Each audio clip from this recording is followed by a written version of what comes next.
sound. Guess I'll just close my eyes. It is. It's a Pentium 4 640. All right. Now, when you go look up the Pentium 4 640, there is no information except for the current price of that system if somebody's got one brand new still sitting in a box. You know what I mean? But the name of the code name of it is called Prescott. It's the 775 socket. And this voltage, I've gotten up to 7.4 in overclocking. 7.4 volts going into that core. So when you say overclocking, that's the actual electricity going through the board. Yeah, that's the electric. Yeah, through the whole board, unless you have a overclocking board, and then you can tune everything. So, like only the CPU and only the video card get overclocked, not your RAM, not your bus, not your south or north bridge, not the whole board, just the CPU and maybe the graphics card. Sometimes if you've got RAM that can handle it, you can upgrade the RAM. Currently, my motherboard handles RAM that goes up to 133 megahertz. And so anyway, let me move on here. I was going to show you this down here on the bottom. It tells you the FF force and then the A, and then it's got this revision code, and it's revision 3. And I personally talked to the guy who was in Prescott to find out what reversion 3 meant, and he sent me to a web page that sent me to the final information on my processor so that I could get the absolute most out of it. Right. That's why when I test any other processor, Pentium 4, before I actually start working it, it always shows up around 3.5, right? Yeah. But even a dual core 2.5 shows up only as about a 3.8. So you're saying this old, the way it overclocks and melts together is putting out half of brand new stuff on the sub score, like you were saying, it was what, a 7.7 or something? Yeah, like if you go out and you buy a $1,600 i9 processor that's currently brand spanking new, your waiting list, it's going to show right here as a 7.7 if the motherboard is current. Yeah. All right. Your RAM is the same. If you go out and buy the hottest RAM out there that is currently out there, it's going to show up as a 7.7 if the motherboard is concurrent. Yeah. All these settings are that. So you can see where I got a 6.8 on this video card I paid $40 for. Knowing what you're doing. I got 94 gigabytes of RAM left on this on my primary hard drive on this computer. You know what I mean? I only got 94 gigs left on that primary hard drive. But I was going to show you, I got several photos here I got to show you. This is the tower. This sits underneath the kitchen table with maybe a 1/4 inch above the keyboard left when you slide the keyboard under. Right? Yeah. 6 5.5 inch bays. 2 of the floppy bays. I got the bottom floppy bay I've put in my front audio. Because who uses that anymore? So you've got some plugs up in the front, huh? Yeah, so I'd cut them in here, and then right here I got a standard card reader that reads everything. Yeah. And then here I've got one of those laser writers that you can print your image with the laser on the disc. Yeah. And it's a DVD, and then I've got another one here, and I got another one here, and then I got another one here. So I can actually make 4 DVDs in one burn. That is pretty cool. I can burn 4 images and then flip the 4 discs over and burn the 4 images to the discs, the visual image.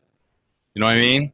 Yeah. And then I've got a hard drive bay, so I can hot swap since somebody brings over a hard drive that they say is crashed, right? Yeah.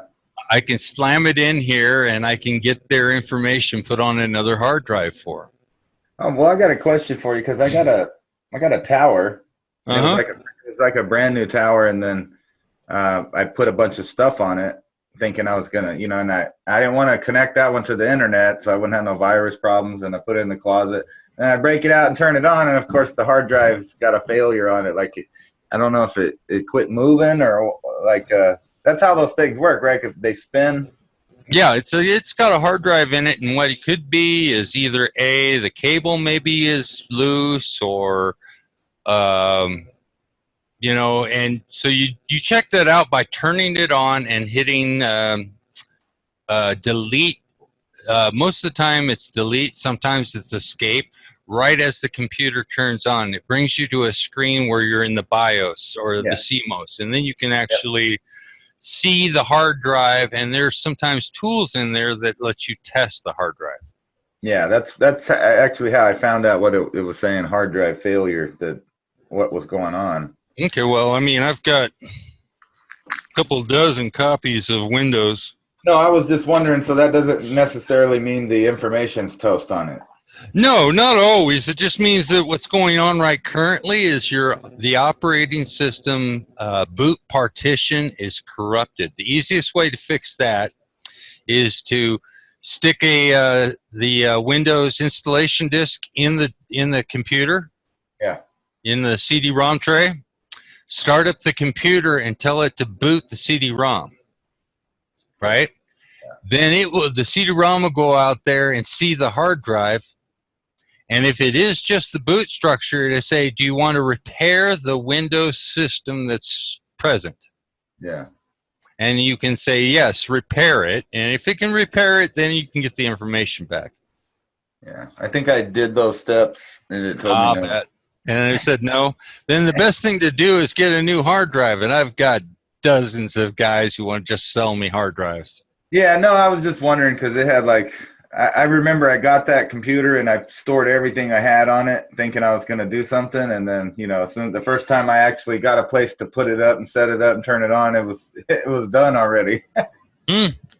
That's not always true. If you look at the actual hard drive and grab the information like the model number, you can go to the manufacturer and sometimes they'll have what's called a repair guide kit.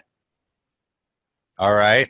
And the repair guide kit is a bunch of software tools. You might have to pay $30 for the download, right?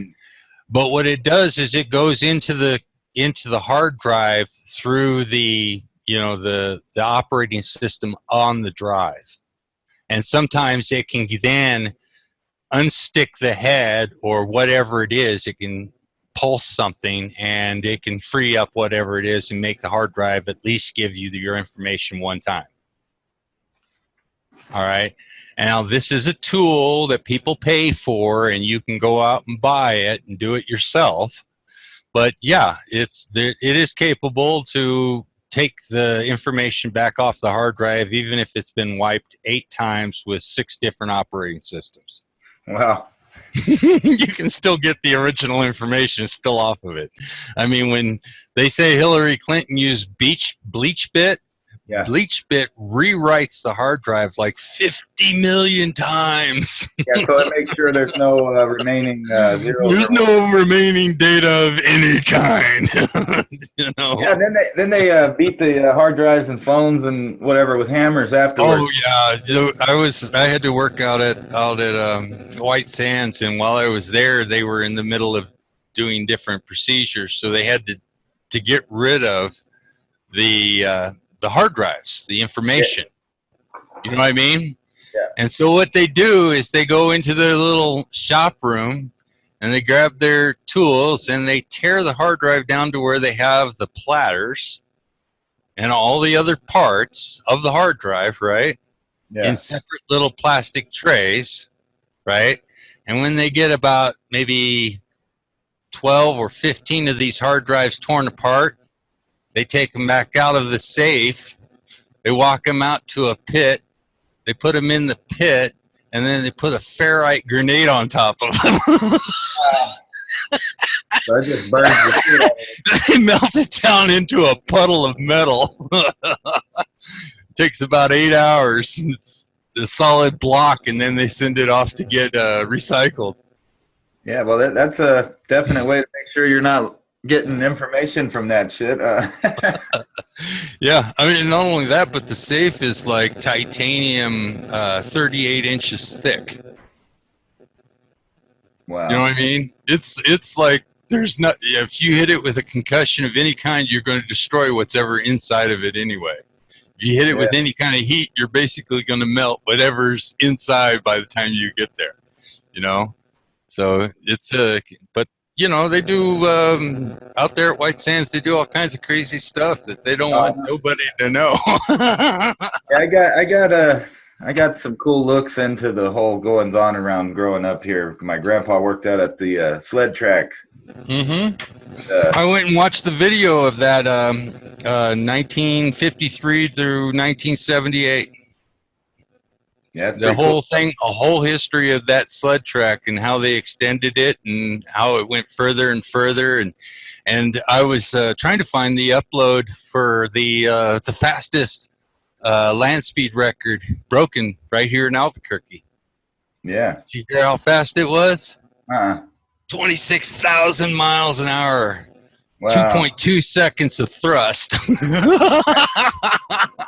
Yeah, I tripped out, man. I went out there and they had that thing set up. So it started over there by the Army side of the wherever they had it set up that night. Mm-hmm. They got two different tracks now, but they end up in the same place out by Tule Peak out here. So it's like the end of it's the same no matter what. So they delayed all day, man. I was a kid and I was just thinking, oh God. And then they would count down to do it again. And then right at the last second, they'd delay again.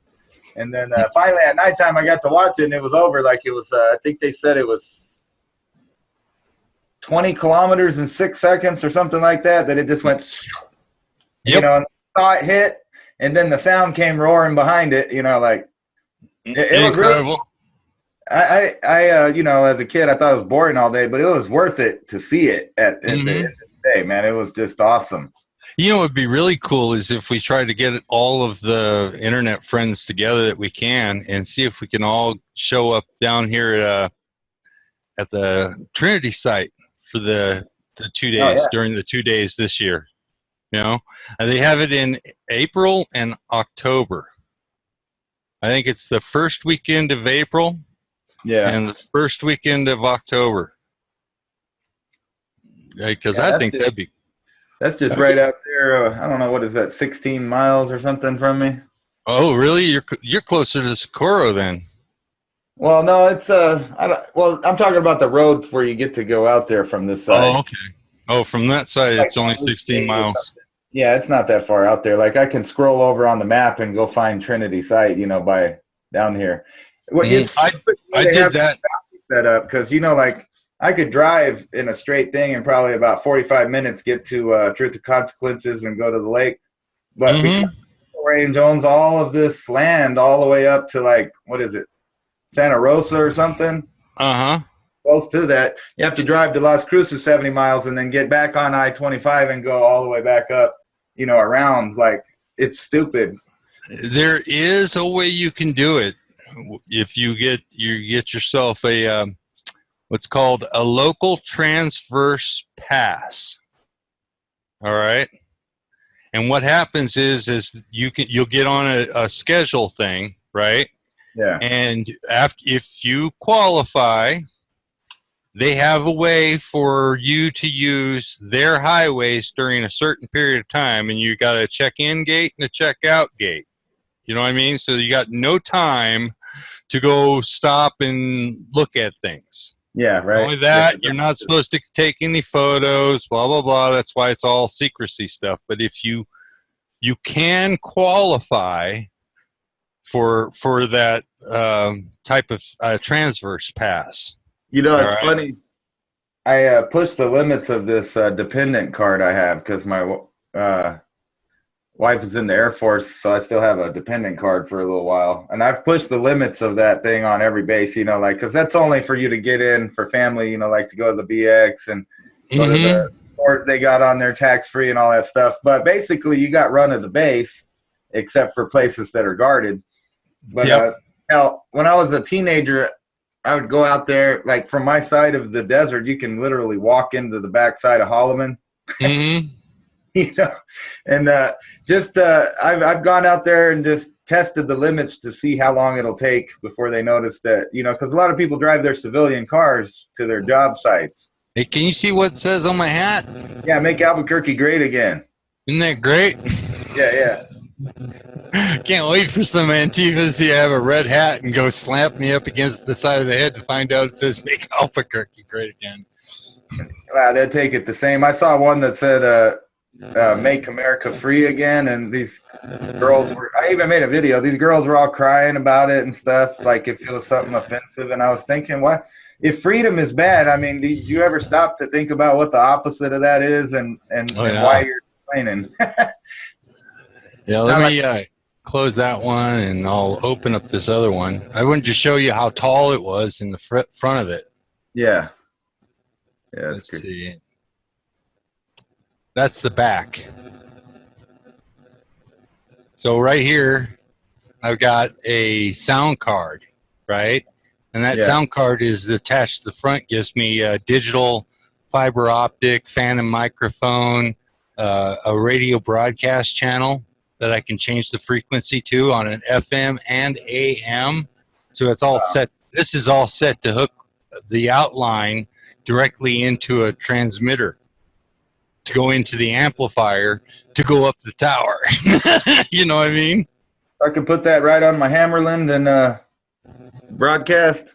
Yeah, you could broadcast. I can broadcast 5 watts AM and 0.3 watts FM with just a standard little antenna that plugs, I think, into this port.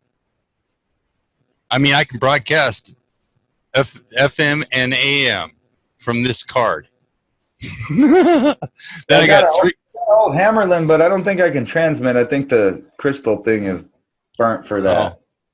I can fix things. Then I got the 1394. That's your FireWire. I got 3 of them here in the back. And this card gives me 4 USBs 3s in front that I custom cut and put in. You know, it's the cable that plugs into the little card through the little 8-pin connectors. And then right here, I've got a card that gives me 4 more SATAs, 4 more SATA 6. So I actually have 4 extra SATA 6s in this thing. Then right here, I got the standard 480p capture card. So I can capture like TV in 480p. Yeah. And I can capture like videotapes, VCRs with this plug. Wow. You know, or the S-Video. Yeah. And then there's the audio. So I've got a Heplock card in here. You ever wonder why these computers always have limited access? Like, you know, you had to build this whole thing so that everything could fit in it. Yeah. Well, you know. You got wireless too, right? Oh, yeah. And then I put a wireless card in right here. So it's wireless. And then, of course, you know, it's an old computer. It's still got the original printer port. Yeah. You know, right here is my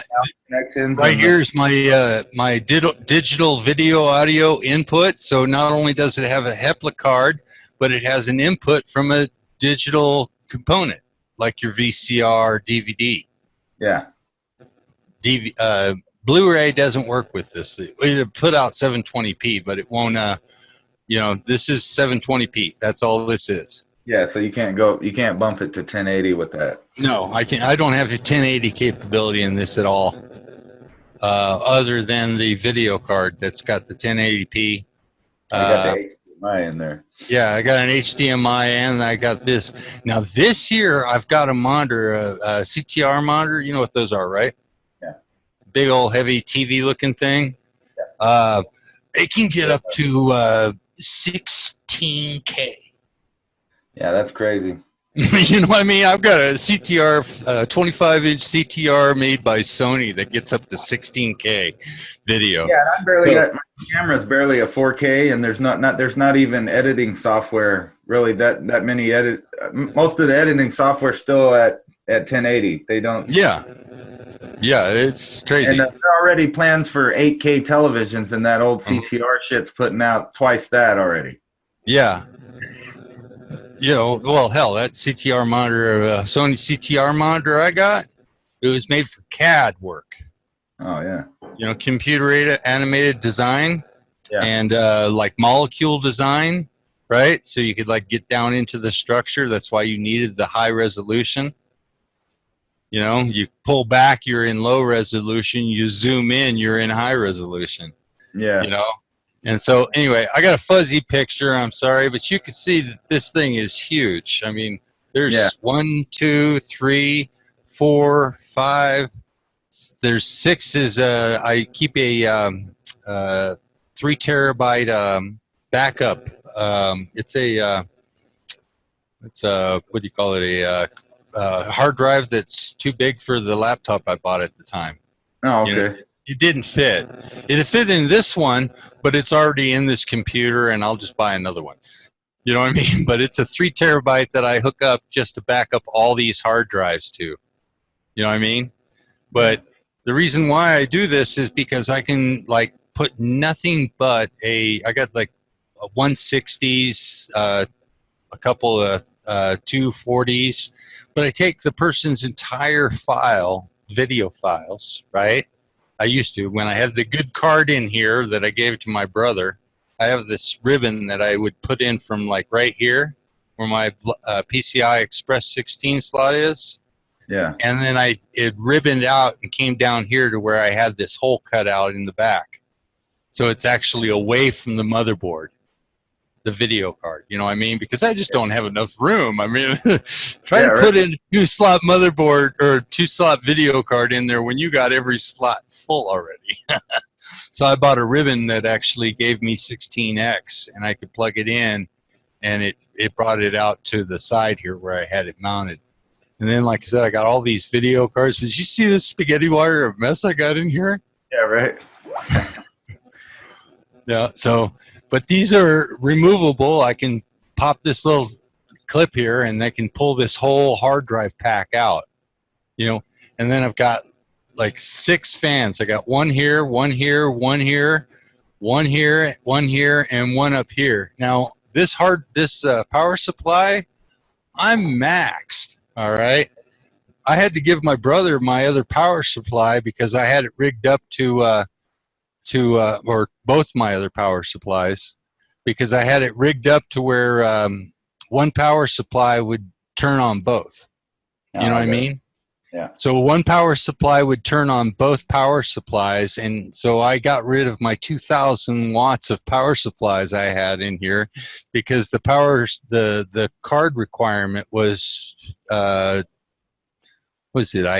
needed 960 watts to run my graphic card.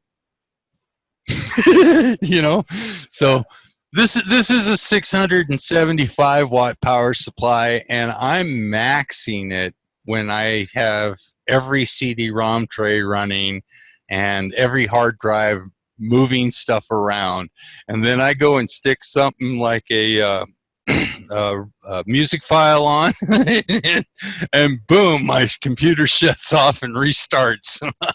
Here, hold on one second.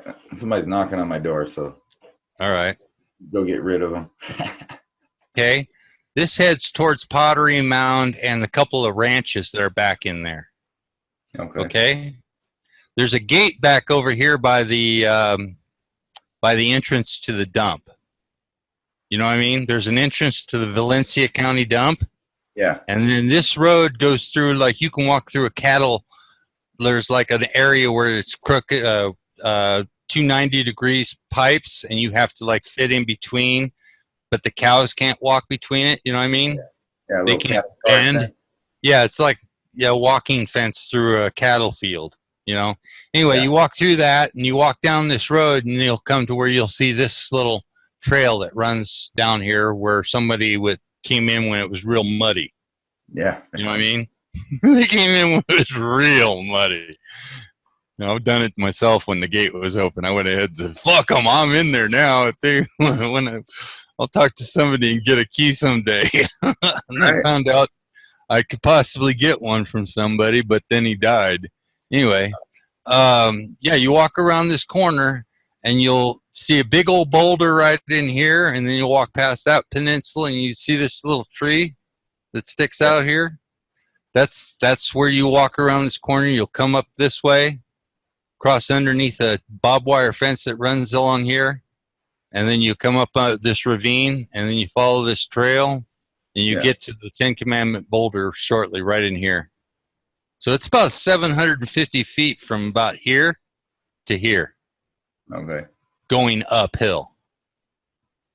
You know, maybe a tenth of a mile from here to here.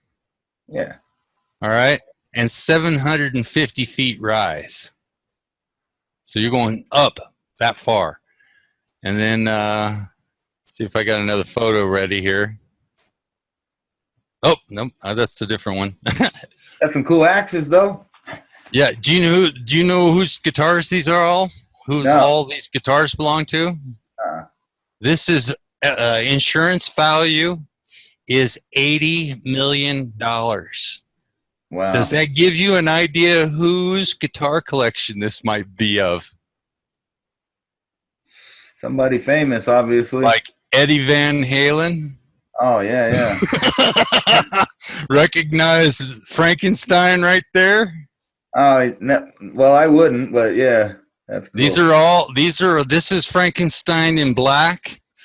You know, these are all Eddie Van Halen guitars. There's only one guitar in all of this that cannot be replaced in any shape or form. You know what that is? Which one do you think that might be? It's this one. The little one, huh? Yeah. Do you know why this one's the most important one in this collection? No. Because it was given to Eddie Van Halen. He didn't make it. Oh. And do you know why it's the most important one that's in here? Because there are two one-of-a-kind, hand-wound Floyd Rose pickups that were just too loud for anything. You know what I mean? They were just too loud, too full of distortion, way too loud. You know? Yeah. So they never made another one. They're the only two in existence that were hand wound by Mr. Floyd Rose himself. All right. Cool. And not only that, but in it is a prototype, right? One of maybe 20 prototypes for the Floyd Rose on a 6-string. Wow. So it's a prototype Floyd Rose with two hand-wound by Floyd Rose himself pickups that were just too loud for anything. And you saying that's an $80 million... This is an $80 million insured collection of guitars. Wow. These were all handmade guitars by Eddie Van Halen except for this one. And this is the most important one in the entire collection. And that's the Hot for Teacher mini Van Halen guitar. All right. And my friend Todd, who is a biblical scholar, made this guitar. You know? Yeah. And everything about this guitar, when Eddie Van Halen was first given this guitar, he's like, the phone number is written on the back of the neck right here on the back of the neck stock to my friend's business partner, Todd's grandmother at the time, right? And she said, this guy called and he wants to use your guitar and he wants to make sure that it's okay with you. And he says it's the first guitar anybody's ever handed him he didn't feel like he needed to put 300 hours of work into. Wow. You know, the first guitar somebody handed him he didn't feel like he needed to put 300 hours of work into, to tune it, to tech it, to make it hot, to make it like do what it wanted, he wanted it to do. This one was handed to him doing what he wanted it to do. Yeah. The night they handed him this guitar, they came up with the concept, the video, and the riffs for Hot for Teacher. Hot for Teacher, yeah. You know what I mean? They came up with the riffs for Hot for Teacher. They came up with the idea for the video where they use a young Eddie Van Halen. Yeah. You know what I mean? And because of this guitar. Yeah. It is. It's quite a bit littler than all the other ones too, huh? Yeah, it's only 14 frets. This is a 26 fret guitar right here. Yeah. That's only 14 frets. Wow. You know what I mean? Here's a 17 fret right here. You know? So it's a tiny little guitar for a kid, you know? And so what my friend did is he got this kid's electric guitar, right? And the neck was made by Fender. You know what I mean? But the body was crap, the pickups were crap, everything was crap on it. And he happened to, you know, tweak and work on guitars a lot in Hollywood. And somebody said, here is a collection of old Floyd Rose crap. Right? Yeah. And so he was able to use Floyd Rose created, you know, custom pickup knobs. So these are pickup knobs from Floyd Rose. This whole guitar is impossible as far as, you know, most guitarist enthusiasts, when they look at a guitar and they see this.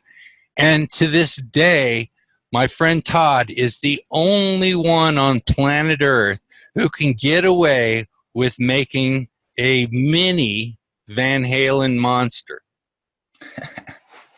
Floyd Rose sues the fuck out of anybody who uses this pattern.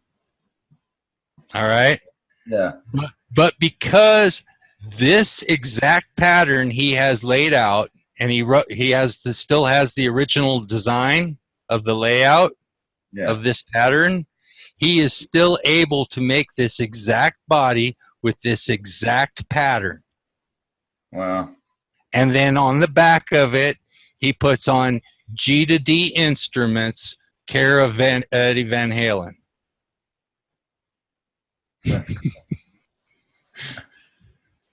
A piece of rock history there. Oh yeah, that was a beautiful guitar. But yeah, I don't know if I pulled up a couple other things here.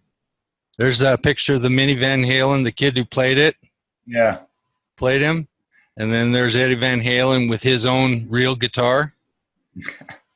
This is his real guitar for that tour. Yeah. You know what I'm saying? This was made by my friend, you know, and the security thought he stole it from Eddie Van Halen, and they took it from him, right? Yeah. And then the security guard got, you know, the guy in charge of the security guards who were holding my friends they were going to try to get up onto the floor through the stairwell that Eddie Van Halen was on. You see what I'm saying?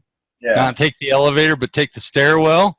And they got caught in the stairwell by goons who yanked the guitar out of his hands because they figured he stole it. You know what I mean? Yeah.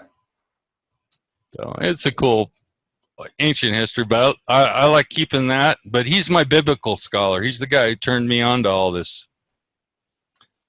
You see, I'll just keep closing photos here for a while.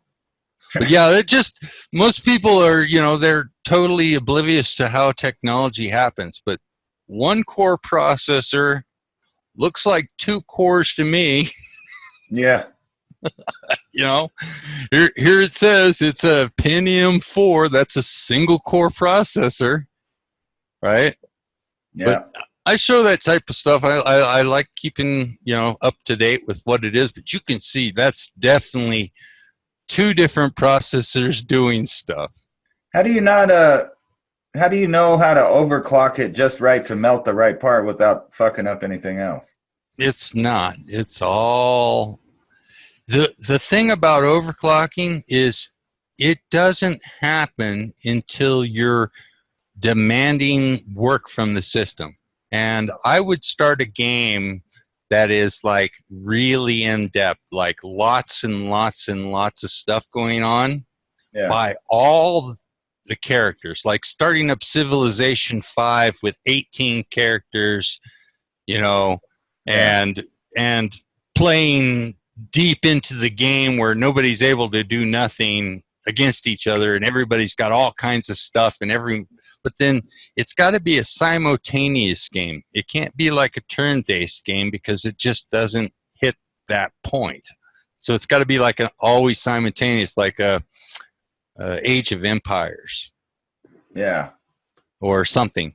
Or like I said, the SC2, StarCraft 2, where you got the Zerg and the Proton and everything, and they're all just hundreds and hundreds and hundreds of things going on at the same time. And you're putting a real task on your CPU, and that's when that voltage kicks in to keep that CPU running at, just under 99%. So it's kind of weird. It's like, it sounds like if it was a brain, you would like make it have a mental breakdown so that both of your lobes went together and then it started working better. It's more like surgery, and the only way to operate is to be in the game. Yeah. And then when you really are in the game, and then all of a sudden everything's bogged down and it's like staggering and everything's popping. And at that point, your processor is working its very, very hardest, and that's when the temperature starts coming up, and that's when all of a sudden it burns out that Siamese twin in this core. And you're doing surgery. You're cutting the two twins apart so that two people can now work. Yeah.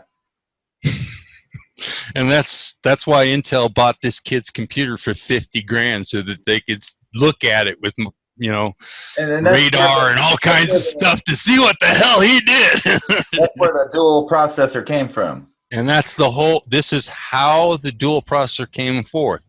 But the difference is this is two core, like a workstation that has two separate cores. Yeah. It has two separate single core processors, right? Yeah. That's the way this is. Most of the, like when you go buy a workstation today with two processors, it's got 4 cores in it. Yeah. Or maybe you got lucky and you bought one of the ones that has the 216 cores, and you know how to use the Windows 10 to unlock the other strings that are in the core. Sometimes you buy a 16 core and it's already been unlocked. And you have 16 cores and you thought you were going to make a 32 core out of it. No, I'm sorry, it's 16 because it's already been unlocked before it got shipped. Yeah. That's what you have to watch with your Xeon processors. Is it already been unlocked, or am I going to get almost double the amount of cores in it when I unlock it? But yeah, I like digging in. I like making things go fast, especially cars. I really like, helping people out with making cars go fast. I mean, I have a story on how I came out with the American Eagle motor. I was doing cable TV, and we were putting backbone and going ahead and dropping the drops to the outlets for cable TV at Seattle International Raceway. Yeah. You know what I mean? So I'm in this room, there's like 8 guys talking, and they're up on the they got a chalkboard, or well, I guess it was a big whiteboard at the time, and they had a motor design and they had all this information written out. I realized what they were talking about: blowers and the compressed air and how much fuel and changing out the pressure on the blower motor. And I was listening in. I knew what they were talking about, and I says, if I came down off my ladder, I was all done and getting ready to pull the wire down the wall to hook up to the outlet, to the the video plug, the F81. And so I said, hey guys, if you really want to get more power to be able to burn more fuel, why don't you just extend the timing by putting in a second spark plug on a second distributor? And Toyota and Mitsubishi and other people done just that with their 4-cylinder motors. They put 2 spark plugs on a 4-cylinder motor. You seen that? Yeah. Well, they did it that way, Mitsubishi and stuff. But the hot rod enthusiasts, they went ahead and just put a second distributor in the block. You know what I mean? They just put a second distributor and doubled the fire, just like I said. And they were able to burn, they went from like burning 4 gallons of methylated alcohol in a quarter mile to 18. Wow. So they went from like 3,600 horsepower to like 90% slip in first gear. You know what I mean? And 18,000 horsepower. That's good. And like I said, it was within maybe about a year that came out that movie, the Cable Guy. Oh, yeah. That movie's pretty funny. And then that's John Force. He's like, oh, we got the idea from the Cable Guy. Yeah, right. To put this, to make this motor have unbelievable horsepower, I mean, he broke the 3-second barrier. They were like pushing like 3.7, 3.5. Sometimes you get a 3.2 on a really nice day with the track perfect and everything. And then this motor comes out on its first run and pushes a 3.3. 3.003. You know what I mean? On their first run. Wow. Blowing the transmission apart, Throwing, they had to change the way the tire went on the rim because the rim torqued out and threw tires off and shit. It's like, holy crap. I'm sorry. No, you're all right. I was asking you. So you got some video of the 10 Commandments, or is it just some pictures? Oh, I've got lots of video. I figured you would, since you know about it. I got lots of pictures too. I mean, all the pictures of that mountain. I wonder which video this was. Anyway, I was pretty much just going to the car thing, but okay. See here, this is all pecked out. This is the first line. Yeah. When you get up to this mountain, this is the very first line. I am your God who brought you out. That first line of the 10 Commandments. Brought you out of bondage. Somebody has attacked this in 2007 with or 2006, I believe it was. I think it was reported in March of 2006. They attacked this with like a pickaxe or something. Yeah. They just pecked the hell out. Maybe like a ball peen hammer or something. And you were saying this is Paleo Hebrew?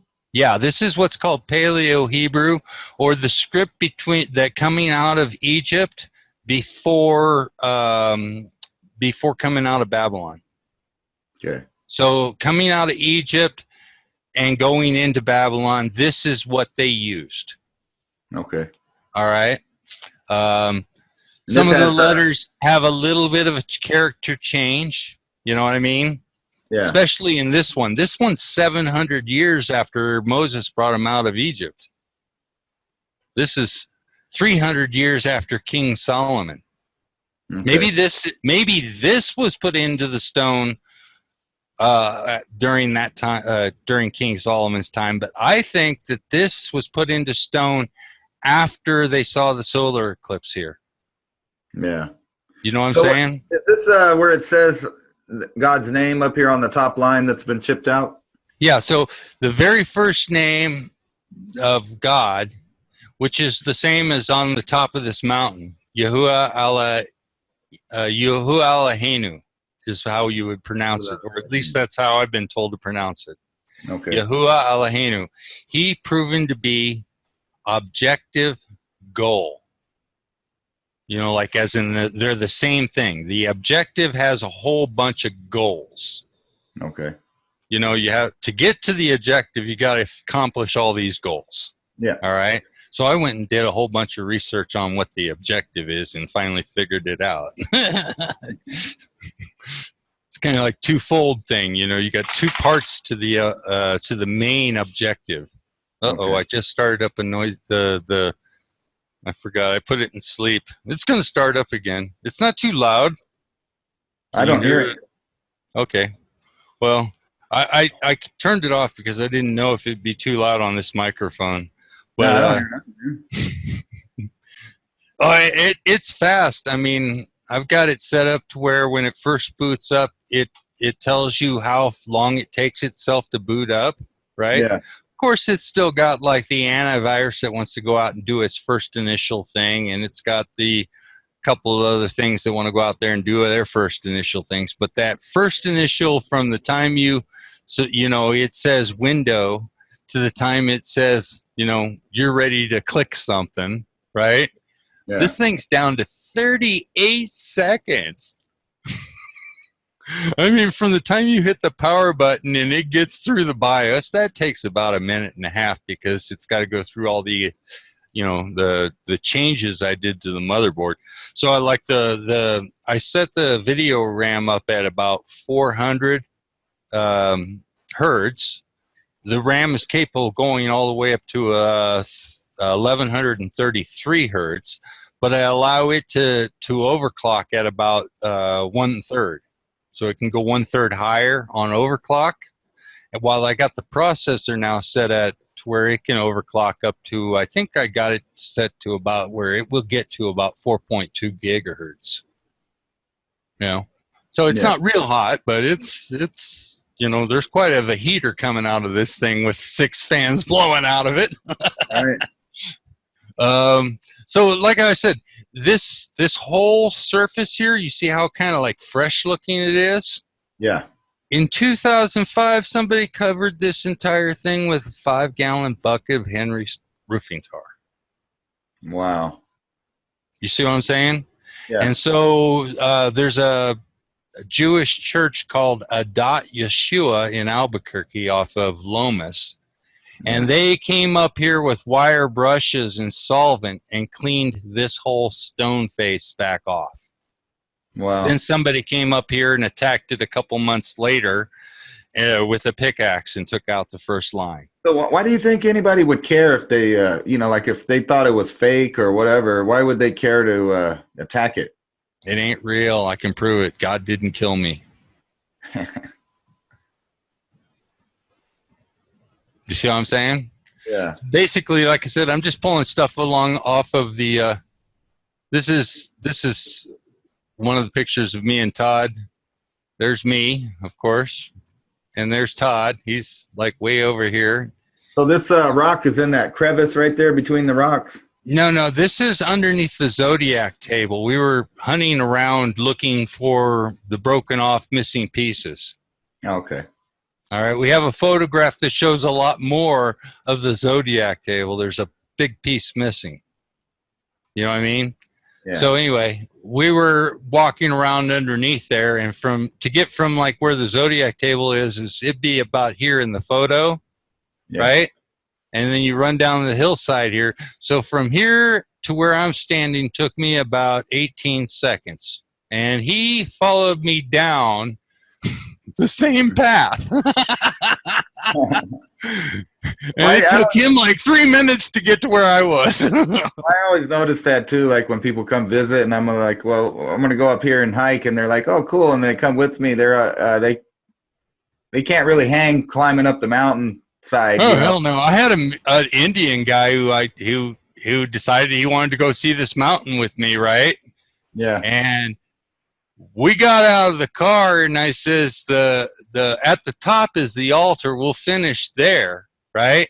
Yeah. And he took a straight line for the top of the mountain, while my friend Todd and the other 3 people that are going went along the road. I went ahead and trudged with him up and over and up and over and straight up the side of the north face.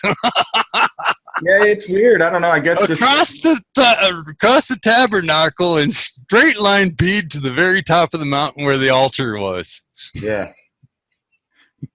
I always tell people like too, and they bring shorts, and I'm like, well, I don't know about that on the side of this mountain. You might want some pants.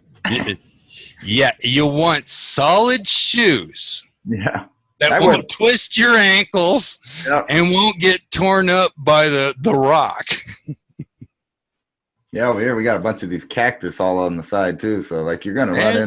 There's not a lot of cactus on this mountain. There's not grass and stuff up there. Mm-hmm. No, I was talking about here by Alamo. This whole side of the mountain's like cactus and rock, and then on the other side's the pine forest and all that stuff with Riadoso and the mescalero and all of that. So whenever Todd calls me, I've got his phone programmed to play this. Oh, no, I'm sorry. Not that one. This is something else. This is Pottery Mound. If you look right here, there are little flakes of pottery in the surface here. Like right here's a piece. Yeah. And this is the long walk across Pottery Mound. I did this in 2007. And there was nobody, no fence, no nothing, no sign saying you can't go in, no nothing. So I think these holes that are across here are the original pits that they dug to go down into the 3-story structures. Okay. To get to the rooms where they pulled the Kiva art out. And coming up here, I think, is the area where they did pull the Kiva art out. And, of course, the ceilings all collapsed. All the dirt rinsed out. And so basically, but it does look like there's some entrances down into, the lower buildings down there. Like right in that corner. Like there's right there, you can see something that's down in that area. I'm all interested, at this time, I'm all interested in the pottery, all the pressure flakes, and I'm looking at all the stones for any kind of writing. Yeah. You know what I mean? I'm not looking at the holes at this current time. At the time, I should have been, down in there and looking at, showing you like the beams that show that there was a roof and a floor line. You know what I mean? And these would be the people that carved that, you think? I believe this is the Phoenician city that goes back to King Solomon. Okay. It might even be a city that goes all the way back to Joseph. The Crocodile King. Yeah, you ever wonder if you see how there's this see right across there that line. Hold on, let me pause that. All right. Hold on.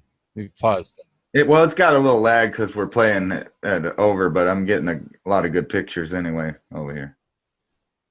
Do you see how there's this line right across here? Yeah. Does that not look like a wall of some kind?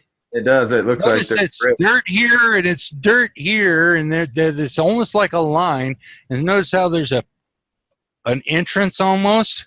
Yeah. Supposedly, all of the photos or all of the Kiva art, which are big, huge murals, all right, in the Maxwell Museum there in Albuquerque at the University of New Mexico.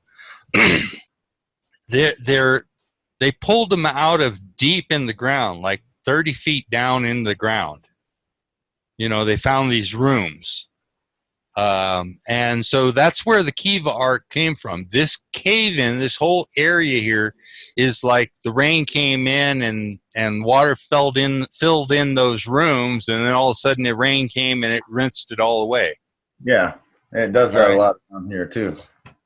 Yeah, so that's what they did is, but I'm doing a long walk, straight line across along the Rio Porco there. Now, this is what it looks like. Almost everywhere you step, you're actually stepping on pottery. Yeah. And it looks like that everywhere. So, it has anything to do with, like, you know, the stories about the Egyptian crap that came out of the Grand Canyon? Because, you know, Fort Lauderdale is that far away from, if there was Middle Eastern and Northern African cultures coming up here, you know. Well, from my understanding, the Rio Grande, by the time you hit Berlin, coming up the freeway, it suddenly just flattens out. Yeah. You know what I mean? There's no draft at all, maybe 2 inches. You see what I'm saying?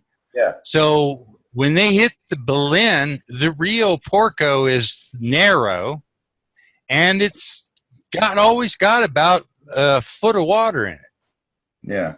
And that's up there with all the nice trees and all of that grassland. They even got a little like recreational nature area up there before you get to Albuquerque too. Well, that's out there. This is on the Rio Porco. The Rio Porco goes northwest out of Berlin. Oh, okay.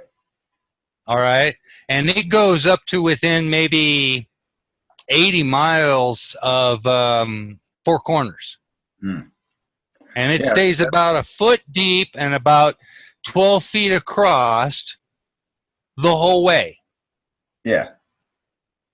So I mean, you're dragging a boat up the Rio Porco with ropes. So does that connect into the Colorado up there in the?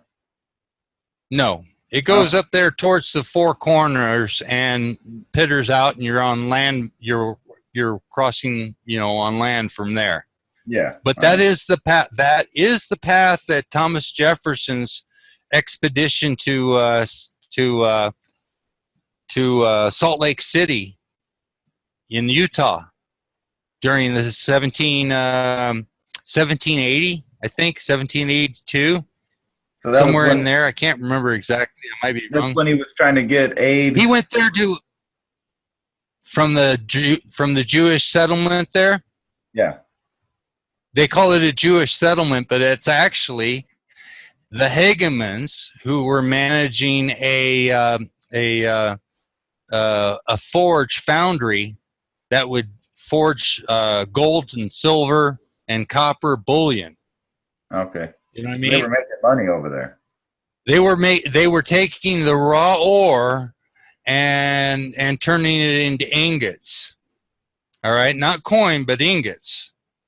And they would ship the ingots from Salt Lake City back down towards to where the Spanish, you know, would then distribute it, make their coins or whatever. All right, when Spain owned Mexico in like the you know, from the 1580s, I think it started when they crossed New Mexico, wasn't it? Yeah, and then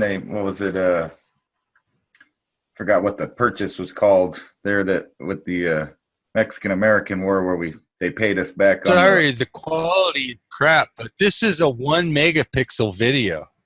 Oh, that's all right. Now we get a little lag, which is kind of cool. Actually, it's working out because it's it's in the video. The lag. Oh, is it? Okay, it's just a tiny little. Well, it freezes up. If you look at me, I'm not lagging that much. Still pictures. It's like I'm getting a bunch of like a time lapse of the video, so we're still seeing everything. It's skipping.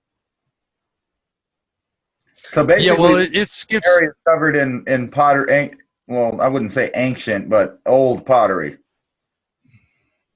So the way it works is before glaze, you know, before they put glaze on pottery, Yeah. you couldn't reuse pottery.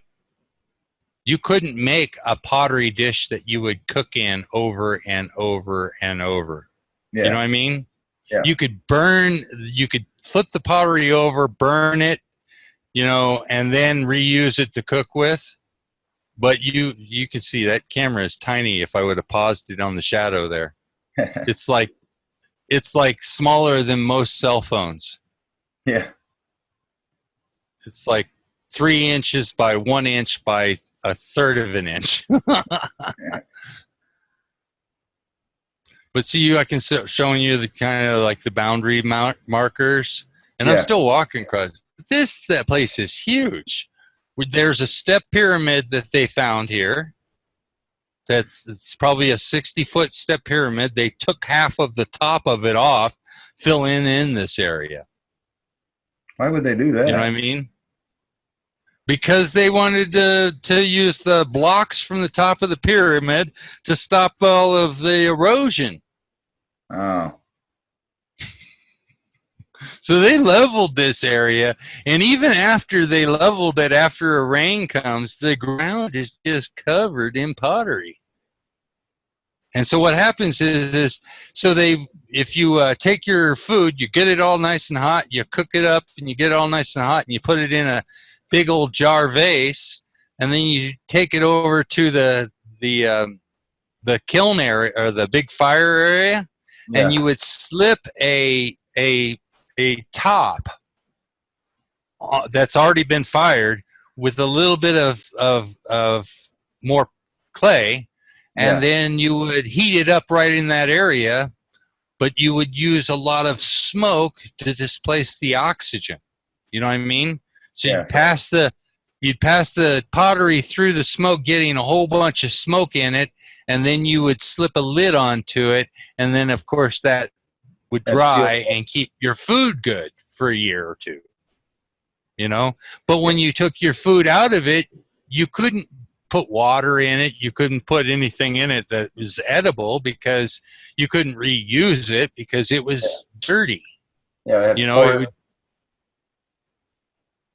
you could never. Yeah, it had food particles in it that had rotted, even if you washed it out really good, you know. So they would shatter the pottery after it was used. And my friend had this idea.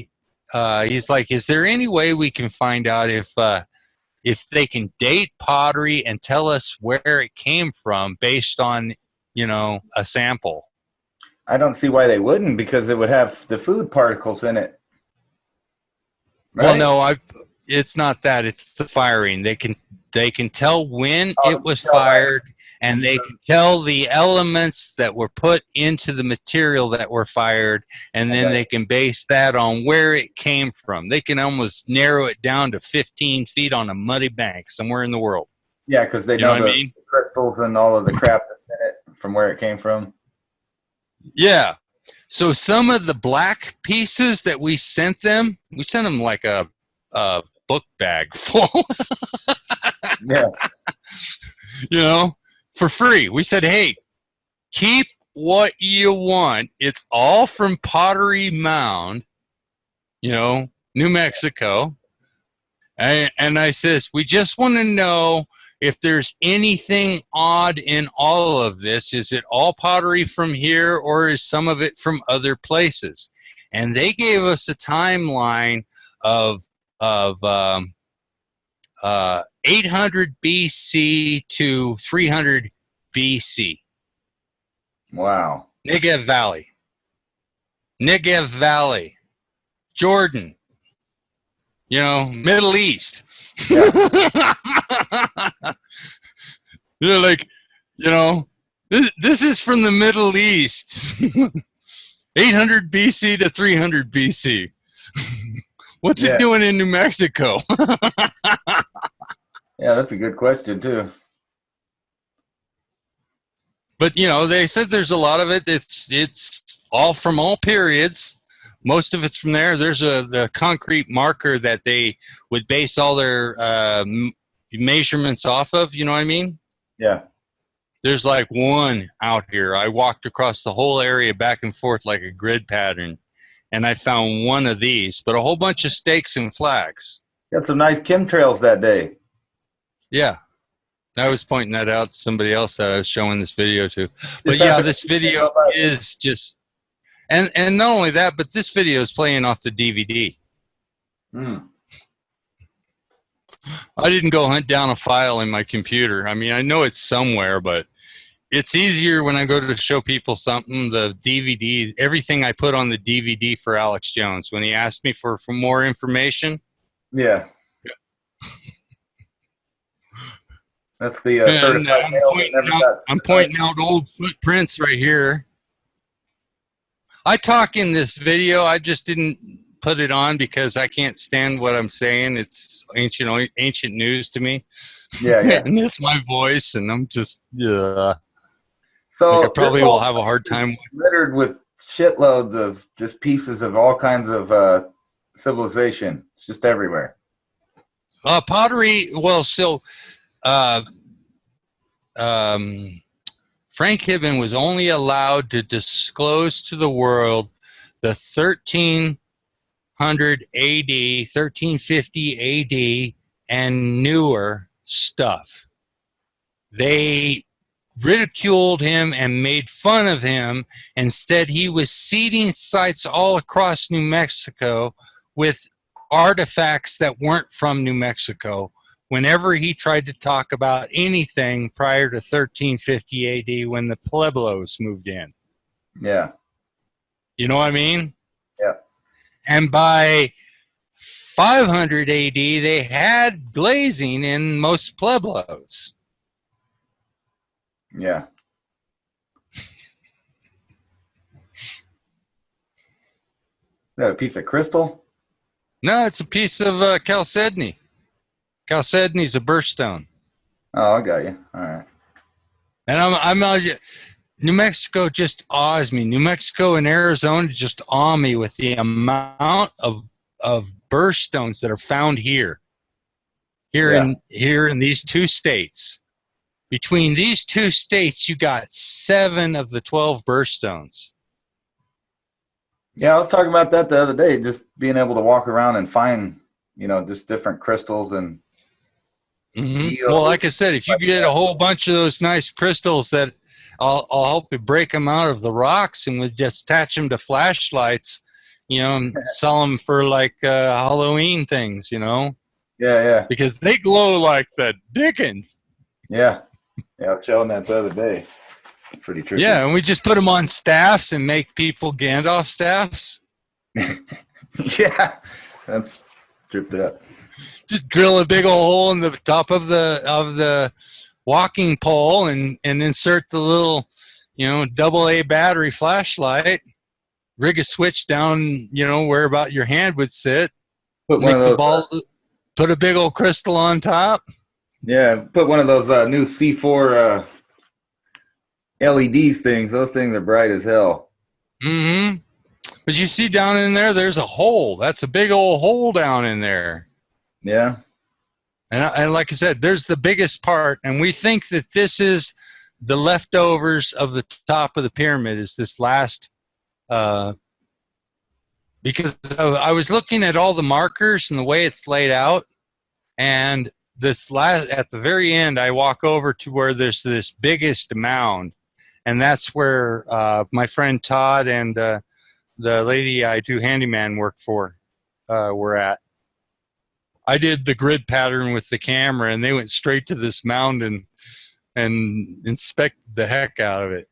But I think it's there. It is. That's the biggest mound out there. Pyramid from where the 10 Commandment stone is. 5 miles. 5 miles. 5 miles. That's outside of the city.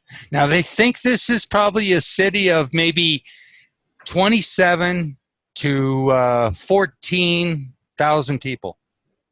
2,700 to 14,000 people could have lived in this area.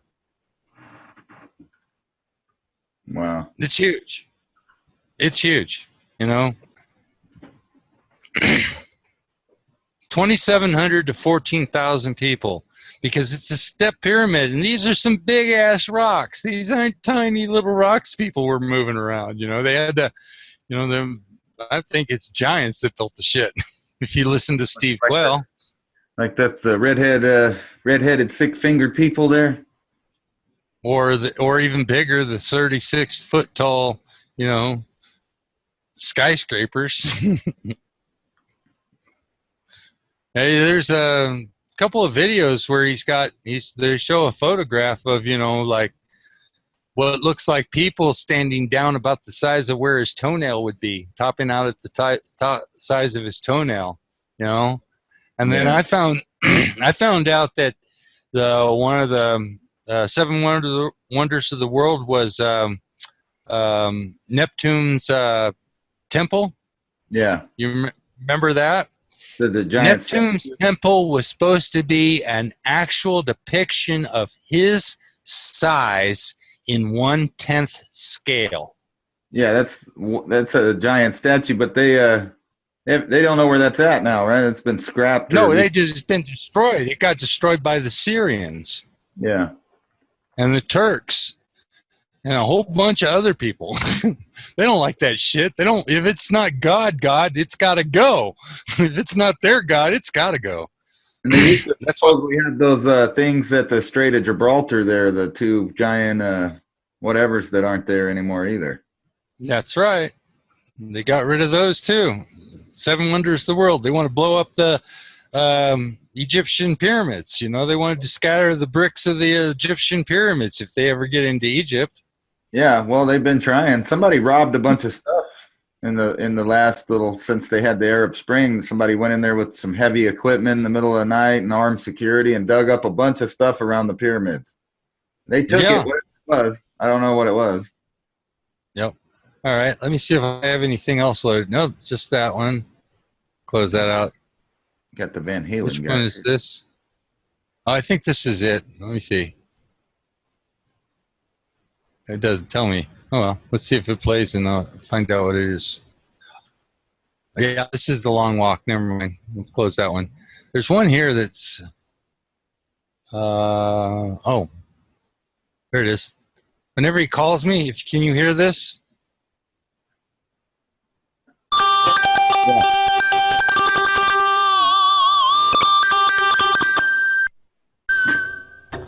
This is my Todd's calling ringtone.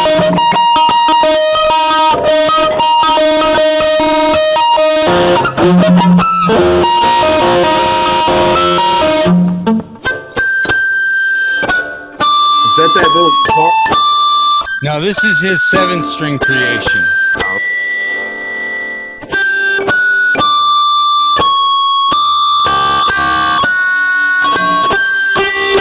Does that sound like way out there? Yeah, it kind of reminded me of Close Encounters. I think that's what he was doing. I don't know. I can't remember. But that's based off of one of these. I'm not sure which one it is. Let's see. These are old videos, like really, really old. See if I can drag it out here. It's dark.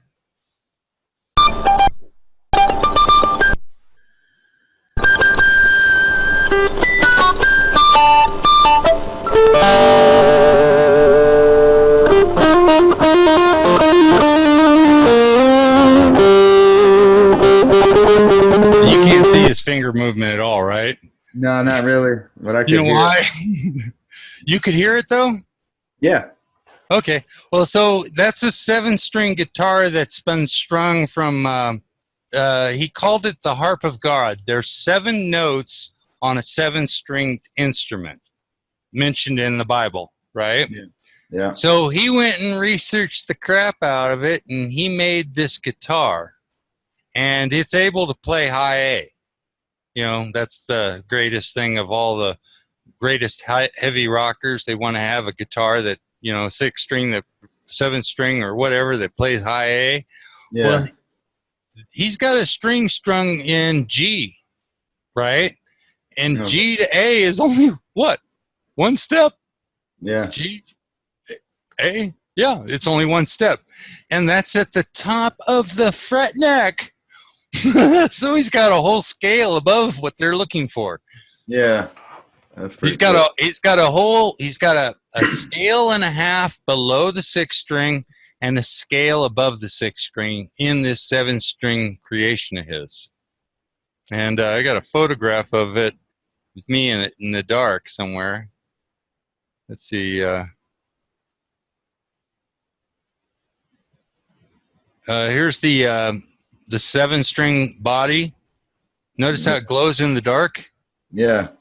Notice how its neck is the lowest, or the highest string is here, and the lowest string is here, so it's strung like a harp. Yeah. Not like an electric guitar, which is the longest string is your floppiest string. Yeah. You know what I mean? So this thing right here at this fret is already way out there above any 6-string guitar. I mean, it's like right here is this fret is already playing high A. You know, they're already we're at the high A you want right here. Yeah. Right down here is I think if he bends to high C in the last keyboard range of the MIDI keyboard. So this plays everything on a MIDI keyboard. You know, the 54 keys. Yeah, so you could just plug it. All 54 notes of this of a keyboard can be played on this. That is cool. You know? So I think a 54 is a keyboard or a player's piano.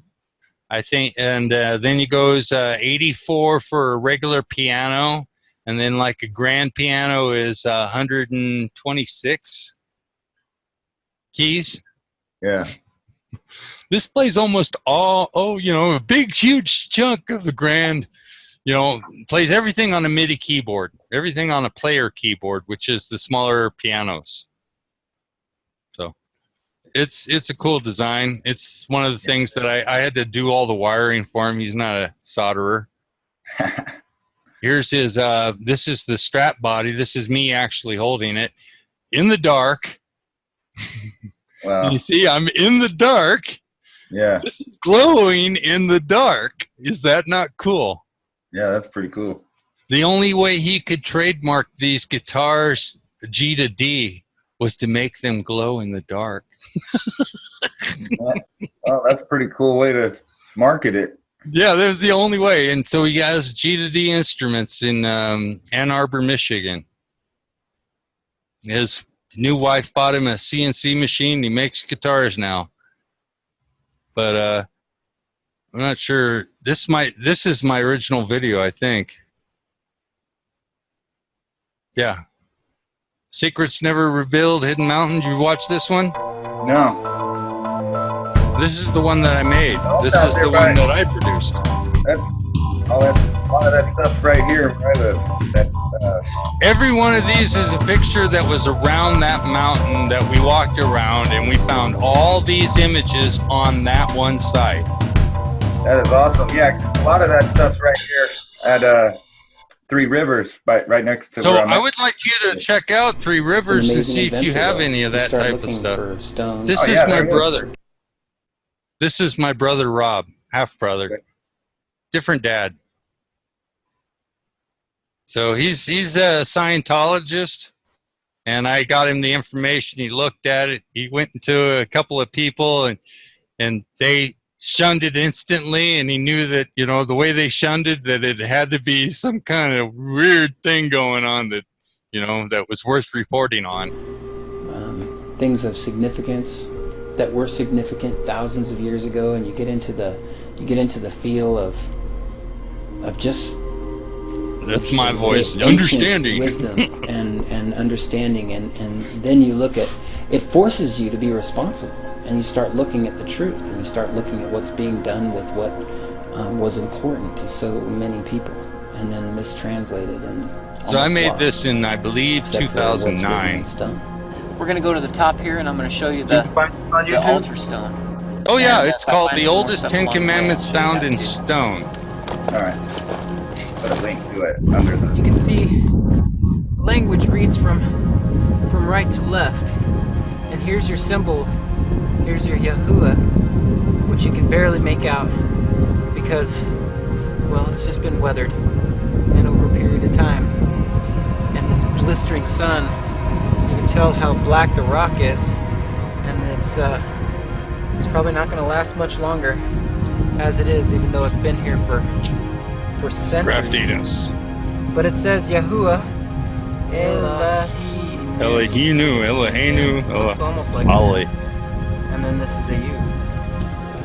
Very similar to a U. Holy So, crackers. Yahuwah Elohinu literally translates to our God, or the God of all of us. The star There chart, it is. which is Zodiac just amazing Table. because it tells the date. It literally narrows it down to a This day. took 3.5 years to research that to these find people this were date, there by and the and way. a moment of significance in the sky. Let me show you the date of when these people were here, down to the day on the calendar that you can see for yourself. This is what's known as the Zodiac Table. These petroglyphs signify a constellation, or a series of constellations, and a stellar event. And if you can look to the bottom right-hand corner, you'll see what is known as the Yaglyph. Now the Ya is a solar eclipse in Virgo. And See, if you here's look here, Virgo's you'll broken see off, there's but- this crescent, Yeah. which signifies the moon. That's and what the Todd sun and I were down in looking front of for the is sun. Now what thinking maybe tells us somebody that it's broke off constellation and is rolled down immediately the mountain behind or it, you see something. this scorpion. like this big And then up piece above right to here the is right, missing. you see the constellation Yeah. of Virgo. Then up on the top, you see Ursa Major and Ursa Minor. See Ursa Major and In Minor? the center, you see a spiral. There's the more or spiral. less, which indicates the location of the viewer and the horizon. So we're looking at the sky, and you can also see Scorpios right Boots here. Dragos. and Draco. And but the one of the most important things is the constellation Virgo. So right you only here, see a little bit of upper Virgo right-hand because it's corner, broken off now in is this image. actually I have an birthing older this image event. from the Let's take a look 80s. at Cyber Sky, Done which is a by, program which is David Allen constellations Deal. of stars in the sky, given dates and times very accurately. The exact same stellar event occurs on September 27th, 759 BC. Now, having done exhaustive research, we found that this is the only time that this particular event occurred, just like it's inscribed on this stone. See Virgo right September here? 27th, Yeah. 759 BC. Virgo And is you can see birthing, Scorpio. covering up You can Libra. see the eclipse with the Yaglyph and, And you Virgo have 1, birthing the event. 2, 3, And the Yaglyph 4 is created by planets Libra. You can in see the view. constellation Draco, You know, when that solar eclipse And happens, Scorpio. you see Ursa Major, see all Ursa these Minor. planets. Yeah, So I got a it'd be better- bright. Exactly It'd be the really same. bright, And this too. event lasted. I mean, these Nearly planets 6 are hours. out there that you So can it's very suddenly see significant. because you are in that corona Once you spot. read the text and you start to understand the Hebrew behind the words, and you understand the person and the Now, relationship nobody wants that to they go had down the with the subject conspiracy that they were hole if carving there's a into riddle stone. in this with Once me. you understand more, In the you start Ten to Commandment realize that folder? this isn't a Ten Commandments stone. All right, I'm This sure is an you watched agreement one of the stone videos where the guy was trying to between the explain the writer problems with and the his way the God. guy wrote the words, and maybe some of the You can words see how what the they top do line there- mean was because of The that top word. line there has been chiseled out. Somebody just chiseled it out. There's a piece down over here that's missing, actually right about here, that's missing, broken off, and somebody took it home as a trophy. You can see up above there's people who, put in their own significance, scribe in their own, name. I was here. Pocket knife. There's a lot of that here. So let's get up nice and close, and I'll show you what some of the most significant things are. One of the things that'll show really Now, something you know what that's important andesite is, right? is that How hard this is, andesite is? Yeah, this here, the language reads from right to left, and each one of the commandments is not necessarily So a if you commandment, sharpen but a it's a pencil, depiction of what is Right? not. Really sharp. So That's this right how here, deep this L the looking lead letter, to the literally wood is our is how origin of the deep letter these L. letters are in It this says la, andesite. L, and this is a A. Right. If you look, it's kind of like an A turned down on its side, which is really a depiction of the ram from the original ancient Proto-Hebrew. But this L A is la, which means not. So it's not and a commandment and then a dot. Okay, so that's one. And then here's another one. See, it says la, and then another commandment and then a dot. So this is, and then again it says la. See the la, la, and then the rest of the commandment down here. In these letters here. Okay, so you really have an idea that it says not something, and there are several of those somethings that it says not. So right here in the screen, starting in this dark patch here, this is the Yude Vav He.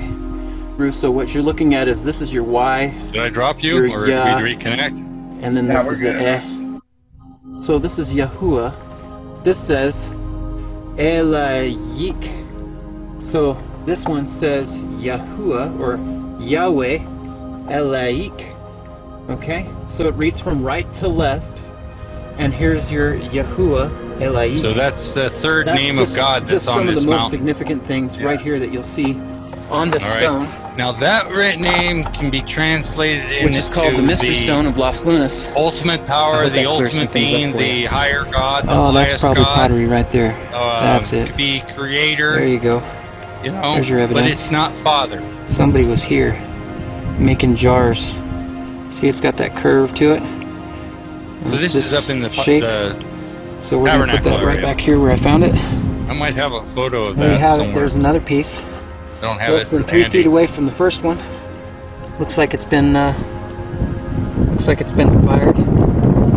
It's got a slight curve to it. So there was definitely some people here. I don't see any markings on it, but there's some striations in the color. I found a piece here. Oops, sorry. Got that same curve to it. Sorry, I pulled that up. Banded. You can see a couple of the bands right here on the inside. Here's something else that I find that's really interesting. Actually, what I'll do is I'll cut the original video in here, in that spot. You can see how, if you look real close, let's move back up a little. I mean, this is a video that's online. You can see this is a pressure flake. This has been Like I said, I had a video website that Google bought YouTube to shut down to stop me from using. Up here. Stop me from posting. We're going to leave that there too. Stop people from commenting. Respect. They didn't know what to do, so they bought YouTube. But yeah, here at the end, Son took a. We get to the end. There. See, my name. Yep. Created by Rob Ellis. Of course, he had to do that. He did the video editing, and he was the main character in the thing. And we gave him all the information, but, you know, he created it. Yeah, right.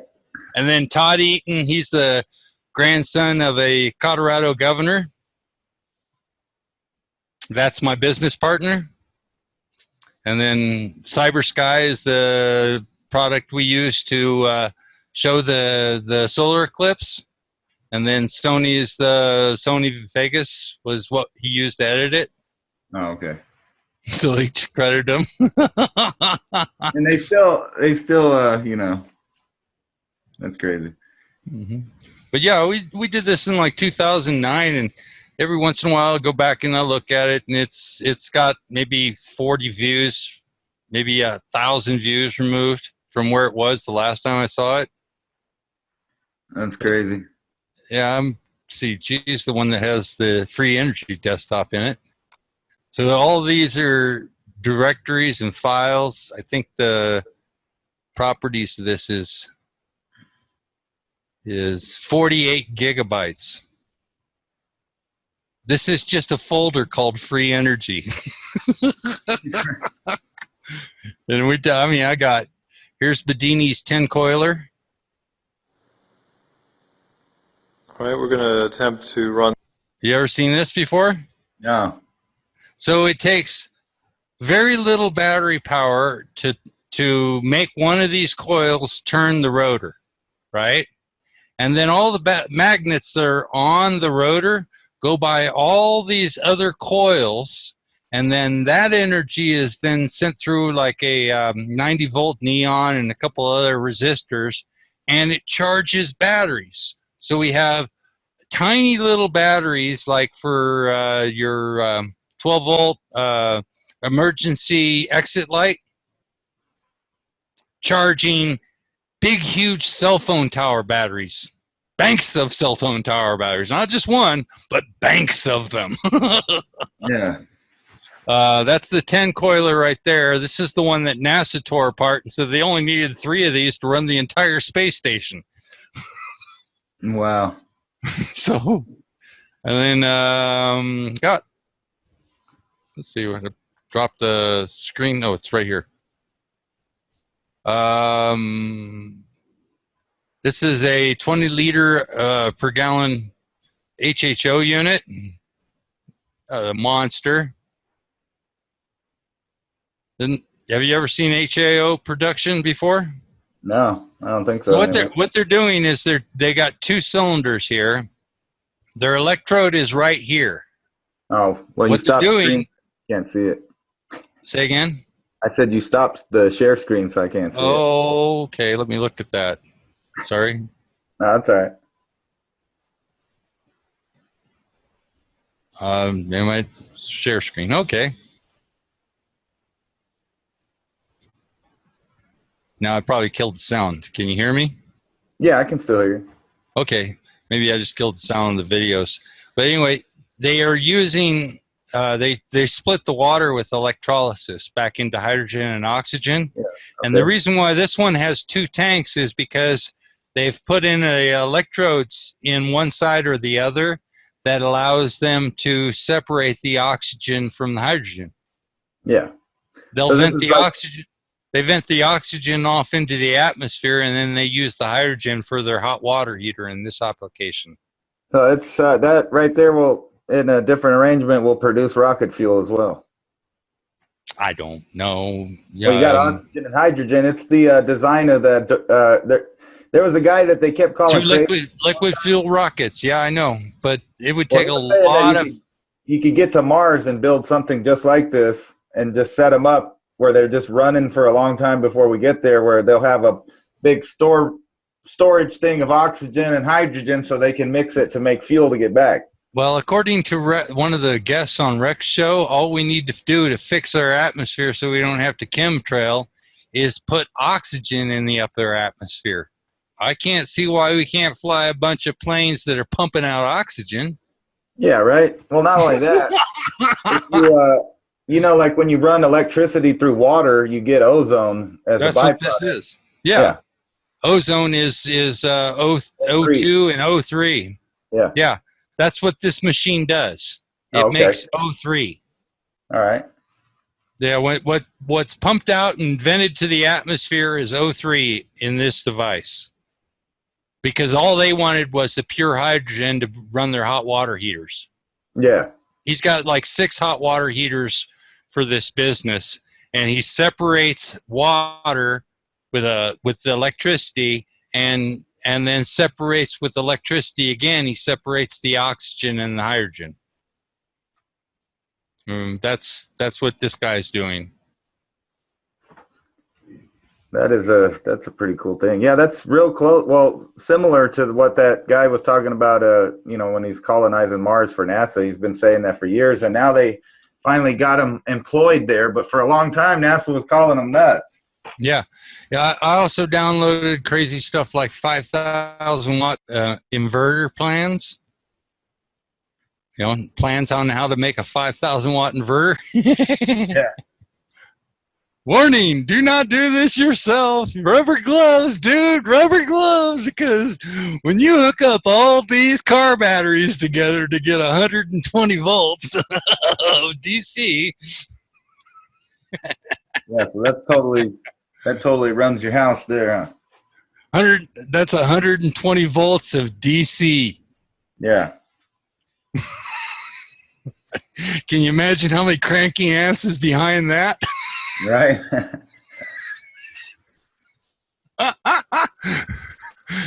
Warning, big rubber gloves. Go up to your armpits. Yeah, right. You want to get zapped. So, yeah, I mean, I downloaded the plans on how to make this, you know, homemade. I mean, literally homemade. You know? what you can use. Watch out for this voltage because whop you out, you will. But yeah, it shows you how to do it and how many plugins you can make. And look, he put it in it. He made it all into a computer case. Yeah. You know, and put the batteries outside. Of course, you can make this. It's not too difficult to make this type of stuff. It is for some people, but you know, yeah, I thought it was cool to have as a part of the plans. You know, to have a 5,000 watt inverter plans. Here's the car that runs on water alone. This is the one that when I start talking about plasma spark ignition. Now you just type this, a car that runs on water alone, and this PDF shows up on the internet. Cool. Okay.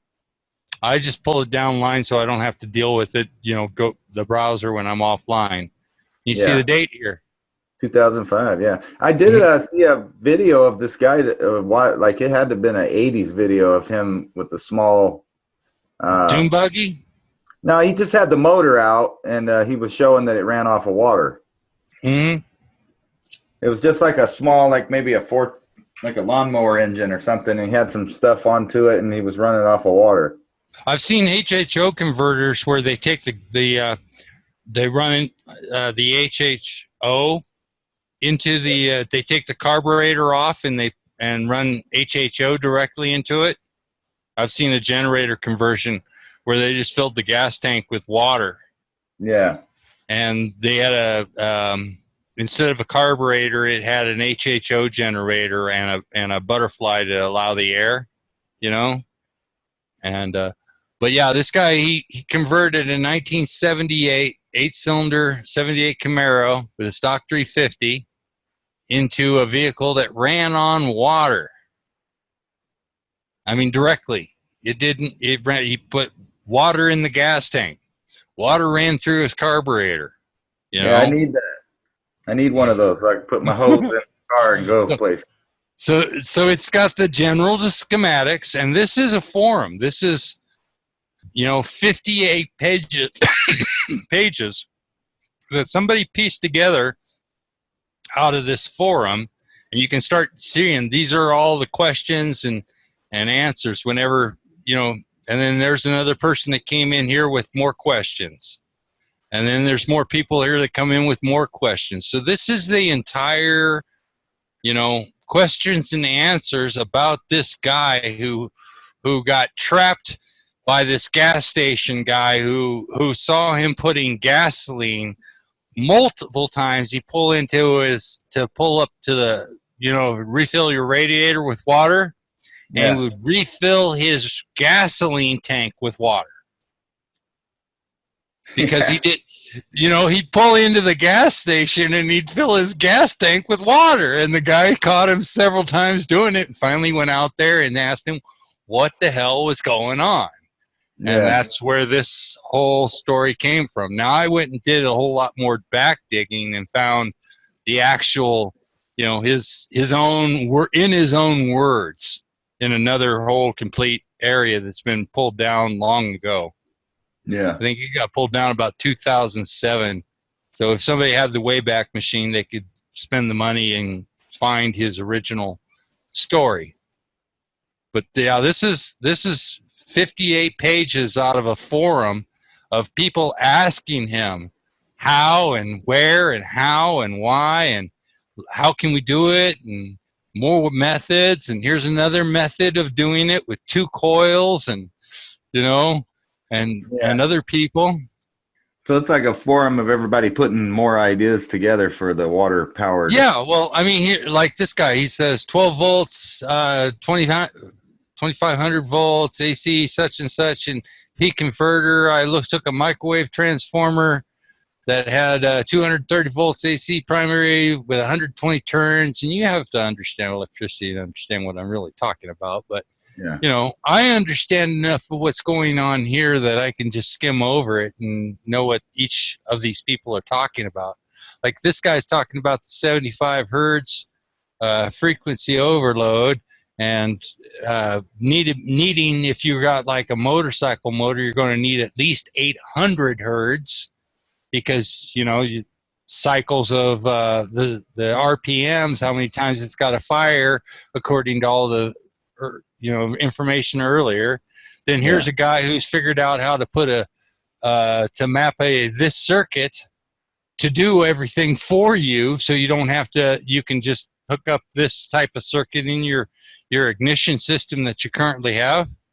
Yeah. So he's telling you, use this thing here and plug in all these values into this chip that you can program this chip. That's this number right here.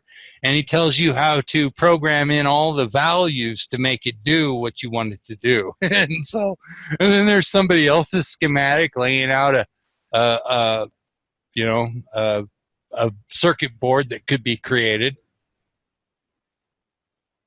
And so this is this whole long, here's another guy who's got a microcontroller right here, and he's using just a microcontroller, where the other guy actually gave you which one to use, And so, but yeah, I'm only into page 26, and there's still, like, here's some more. I don't know what the red guy is. I modified 1 horsepower Briggs & Stratton. This might be the one video you were talking about. Injector developed an internal pressure of 3,000 psi. It's not too bad. I mean, I've read all this over and over and over, but I didn't recognize the red all of a sudden for some reason. I know that Toro's, this guy here, he's full of questions. He's definitely trying to build one. Yeah, right. And then this he's throwing up his well, imagine you pissing your neighbors off when you're going outside with the water hose, gassing up to go places. Yeah, I'm sure that the gas station was really freaked out with him, Anyway, and so he went online and well, the gas station guy kind of forced his hand, said, I'm going to call, the government on you if you don't just go out there and tell some people on the internet where I can see that you communicated that this is possible. You know what I mean? Sure. Yeah. I'm sure that the gas station guy would totally, be fine with it if he could sell water. Yeah, Well, hell, I could just pump that out of the ground and sell it. I don't have to have the refinery bring it in. I think that's what's going to take, actually, is so many people building their own stuff that the government get. Well, you want to? I can show you a working concept, because from all this, a guy named Eric Dollard went out and made a simple little design. See here, they talk about the types of spark and the way it works. And here's some more improved circuit diagrams. And deeper you get into the more answers you got on how it works. And so by the time you get all the way to the end, if you really understand stuff, you can go into the other control groups and talk to people in Australia and Venezuela and other places that are actually, they're doing this stuff. Yeah, that's actually almost where all the videos I see most of the time about any kind of, a perpetual motion machine, if you want to call it that, or whatever, like a free energy machine. A lot of them came out of Australia, like the videos and stuff. Mm-hmm. Yeah. Laser Sabers are from Australia. Have you heard of him? Laser Hacker. I'm sorry. Laser Hacker. He's one of the first people I saw, because I was dinkering around. I was looking for, some way I could make my own little laser pointer. You know what I mean? It was still, they were expensive at the time for the green laser that just can put a beam on the moon. Yeah. So they're pretty expensive. And I was just wondering if there's any way I could find, a DIY, do it yourself version. And this guy on the internet on YouTube was called Laser Hacker. and he would take the laser out of Panasonic, the projectors. Yeah. He'd take the laser out of the damn projector and he'd burn CDs in half with it and all kinds of cool stuff. I got one that's I have half tore apart because it's a really powerful one of those Christmas light lasers, that puts the lasers everywhere. But the guy broke it and he gave it to me, and then I realized that thing in there, when you take off the bug eye and the other lens on it, you get that laser. It'll burn shit. Yeah, I learned how to hot rod this this one laser. It's only about like $18 to get it. Yeah, and I downloaded here in the free energy files. The guy's able. He says if you get one of those like aluminum pots, the little kettle, right? Yeah. And the laser, if it's set up about like 3 to 4 inches away from the bottom of the kettle, right? Melted, huh? As long as there's water in it, it won't melt the damn thing. And it takes like about 4 minutes to make steaming water with it. And it takes about 3 seconds to burn a hole in the bottom of the pot if there's no water in it. Yeah. Takes about 4 minutes to boil the pot of water, and then takes 4 seconds to burn a hole in the bottom of the pot if there's no water in it. All right. I was going to tell you, Bill, I got to go for tonight, but I was thinking I'm going to chop this up into 3 little segments because you kind of had 3 topics, but I was thinking we could get you on a couple of times to talk about these subjects kind of by themselves. All right. Well, you tell me which subject you want, and I'll try to line up a bunch of. All so cool that you got. I could sit here and bullshit with you all night, probably listening to this stuff. Well, I was thinking, we could actually set up one just on this free energy, like an episode on just all this stuff you got in the free energy, and then one that's only about the 10 Commandment mount, the 10 Commandment stone. Mm-hmm. And like download. Maybe get copies of some of your videos. I could play it, and it'll be a clear presentation. So this is a 7-page patent on United UFO? States patent 1967, a UFO. Yeah. Wow. Yeah. And then this is a patent, a 1967 patent. Yeah, I didn't recognize the first picture until you showed another angle of it, and I was like, oh, that's a flying saucer. Yeah, I got that stuff. I've got every patent of Nikola Tesla's in a file here. Oh wow! See, that's a whole show on its own right there. Just Tesla stuff. Yeah, there's. I go down here. Let me see. It's should be under T. Patents. It might be under patents. No, patents for Stanley, patents of permanent magnet, patent for cooling, nope. Permanent magnet motors, oh yeah, you gotta. Yeah, there's Super Jewel Thief Ringer, how to make your own graphene. I have videos on how to make your own graphene. Oh wow, so I see why you're just sitting there collecting data. Yeah, well, a lot of times, but yeah, there's this Tesla. Well, somewhere here I've got every patent of Nikola Tesla's. I'm sure you got a couple copies of different generations of cookbooks in there somewhere too. I actually have one scanned, I think somewhere. I don't know. It's not on this computer. I don't think I have it on any of these computers, but one of my computers somewhere has a scanned version of the original Anarchist cookbook. Yeah, I have one of those too. It was like 76 or something. Yeah, but you know what else I have somewhere on this computer? It might be on this computer. Yeah. Oops, I shouldn't have closed that. Computer, mountain files, docs. Somewhere in here, I have the King James, the 1611 King James image. Yeah. So it's an actual image from an original, and then I have the 1610 King James dictionary. English, French, Spanish. Wow. And I mean the original 1610 dictionary. So I got the dictionary that goes, with it. Anyway, I have lots of stuff in here. Some of this stuff doesn't open anymore. Some of this stuff is like whatever. Yeah, right. Well, that's cool, man. We set up some topics specific conversations here in the future. Yeah, because I'm what they call I have Asperger's. Oh yeah. Well, I'm bad.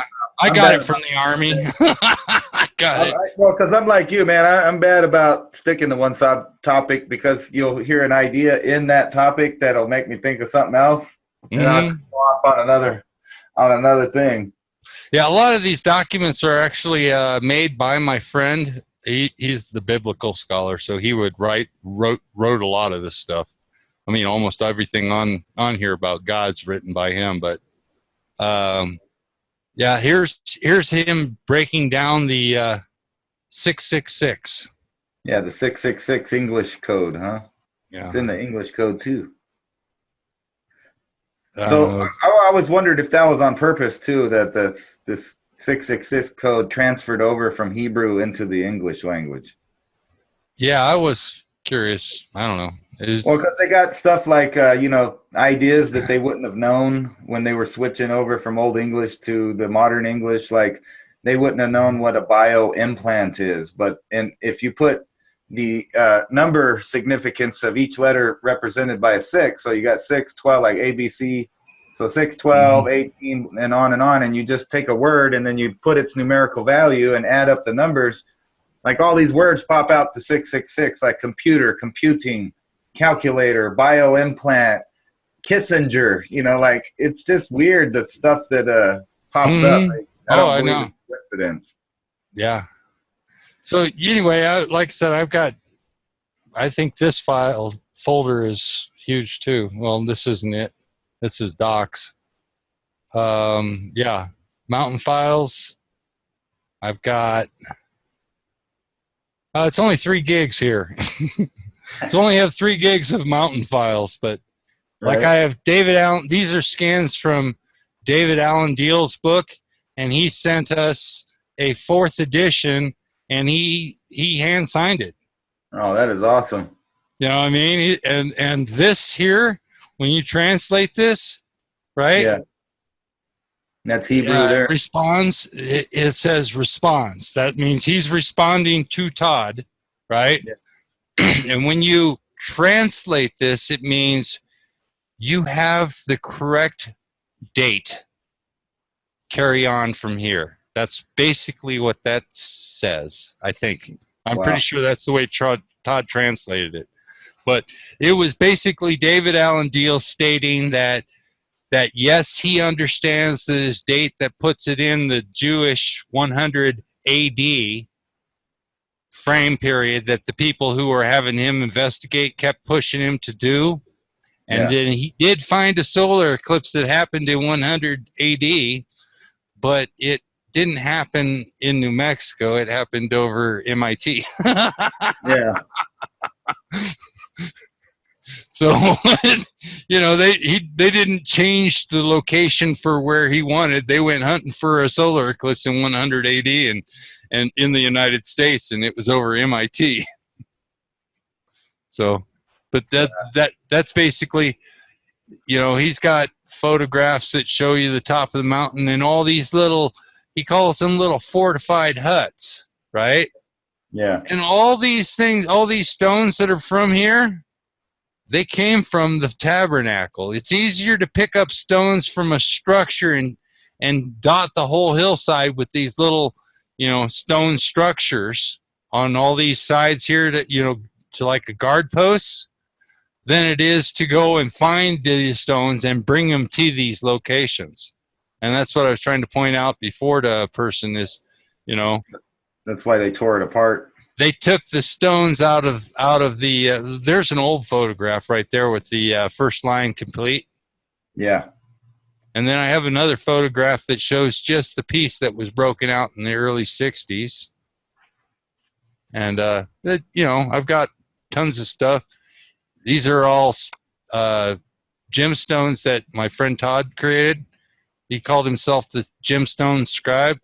So this is the Rebirth Stones on a piece of yellow jasper. Yellow, purple, red, fluorescent green.